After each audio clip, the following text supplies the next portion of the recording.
කමින් හුරු හිත වෙත ඇතුල්ලුණු ඔබ ගැන පහන්තරු කියයි තොරතුරු ගමනේ විඩානිවූ දුටුවන් වශී කෙරු ඔබ පිළිමයක් බඳු රනින් නොපදැමු පොළොවේ පතුල් තැබූ සිරි නරඹා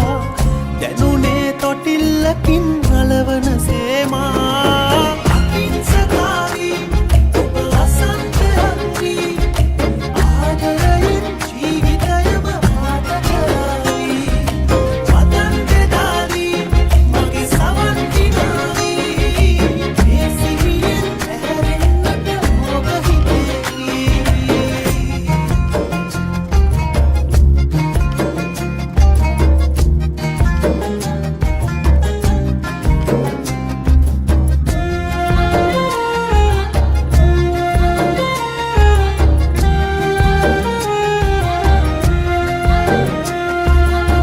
මල්කූඩ අතදරා පින්තූර ජවනිකා අරඟන්න වේදිකාවකින්තරේ හොවා